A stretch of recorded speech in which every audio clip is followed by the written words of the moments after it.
আসসালামু আলাইকুম। কেমন আছেন আমার আপুরা ভাইয়ের? আশা করি সবাই ভালো আছেন। আলহামদুলিল্লাহ আমরাও ভালো আছি। আজকে ভিডিওটা দুপুর থেকে শুরু করলাম। আমাদের একজোড়া পাখি নিয়ে আসছে, বাজিগর পাখি।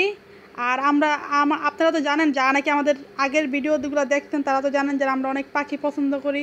আমার হাজব্যান্ড পাখি অনেক পছন্দ করে। এই তো আজকে একজোড়া বাজিগর পাখি নিয়ে আসছে। আর এই তো আমাদের এখানে দুইটা লাভবার্ড পাখি আছে। এই তো এখানে দুইটা লাভবার্ড পাখি আছে, আর এখানে চারটা বাজিগর পাখি আছে। এগুলো দেশি বাজিগরগুলা। আর এইখানে ঘুঘু পাখি আছে একটা। দুপুর হয়ে গেছে, এখন রান্না বাড়ার জন্য এই তো পটল ভাজি করব আর রূপচাঁদা মাছ ভুনা করব।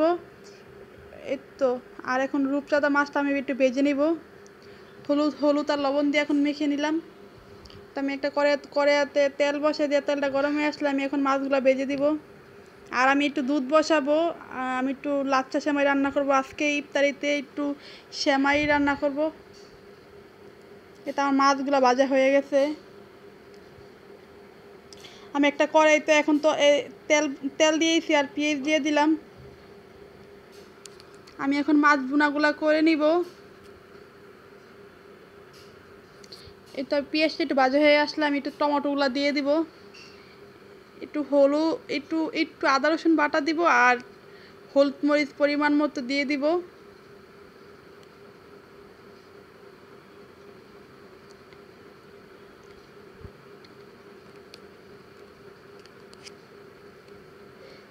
আর এই তো আলহামদুলিল্লাহ রামাদানগুলো অনেক ভালো কাটছে।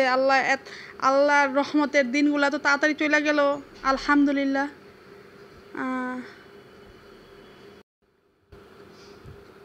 আর ভালো দিনগুলো খুব তাড়াতাড়ি চলে যায় আমার কাছে মনে হয়। রহমতের দিনগুলো আসলো আবার চলে গেল। এই তো আমি আমার মাছ বোনার জন্য আমি আমি টমেটোটা পেঁয়াজগুলো এগুলো একটু কষিয়ে আসলেই আমি এখন মাছগুলো দিয়ে দিব। আর আমি একটু লাচ্চা সেমাই, ওই যে আমার হাতে লাচ্চা সেমাই বানাইছিলাম, ওই লাচ্চা সেমাইটা আমি এখন রান্না করে নিব। একটু দুধ দিয়ে নিলাম। আর একটু উপরে একটু কিশমিশ দিয়ে দিব। আর আমার মাছ ভুনাটা হয়ে গেছে। আমি আরেক চুলা একটা কড়াই বসিয়ে দিলাম পটল আরও ভাজি করার জন্য। এখানে পেঁয়াজ আর মরিচ দিয়ে দিলাম।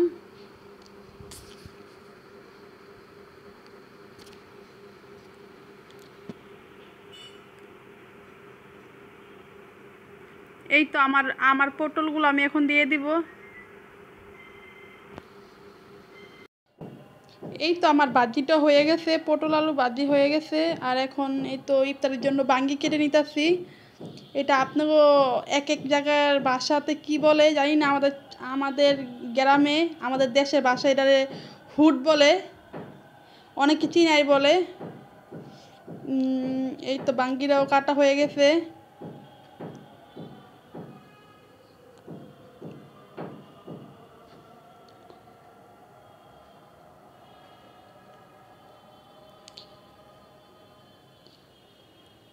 আর এখানে সমস্ত রান্না বাড়াও শেষ। আমার এখানে ভাজিটা হয়ে গেছে। আমি এখন একটু ধনিয়া পাতা দিয়ে দিব এখানে।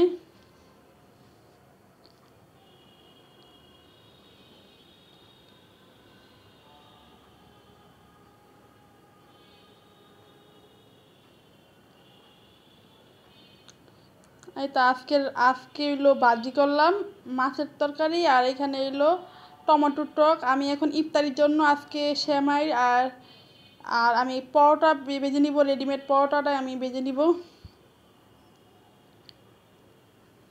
আর যেহেতু রেডিমেড পরোটাটা একটু তেল বেশি দিতে হয় না, এটা তেল থাকেই, তাই আমি অল্প তেল দিয়ে এই পরোটাগুলো ভেজে নিব।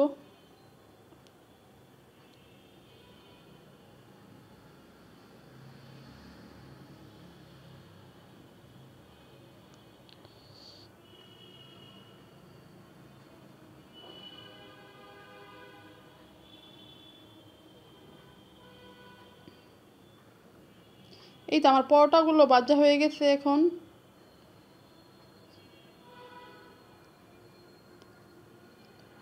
আমার পরোটাগুলো এখন ভাজা হয়ে গেছে আজকের। আর মার্গিবার কিছুক্ষণ আগ দিয়ে বাহিরের পরিবেশটা দেখলাম। অন্ধকার হয়ে আসতেছে, আর এমনও আছে সারাদিন একটু মেঘলা মেঘলা টাইপের ছিল। আর দেখেন আমাদের বাড়ির বরাবর একটা বাড়ি আছে, ছোট্ট একটা আম গাছে দেখেন কি বড় বড় মাশাআল্লাহ আম হয়েছে। এগুলো ফজলি আম, প্রতি বছরই এই গাছে 2বার করে আম হয়। বাইরের পরিবেশটা খুব ভালো লাগতেছে এই টাইমে। আর আমার শাশুড়ি একটু শরবত বানিয়ে নিতেছে এখন, লেবু আর ইসবগুলো বসে শরবত বানিয়ে নিবে। এই তো ছোট্ট একটা ভিডিও, আপনাদের কাছে কেমন লাগছে জানাবেন। ভালো থাকেন, সুস্থ থাকেন, আল্লাহ হাফেজ। আল্লাহ পাক সবাই ভালো রাখুক, সবাই সুস্থ রাখুক, আমিন। আসসালামু আলাইকুম ওয়া রাহমাতুল্লাহি ওয়া বারাকাতুহু।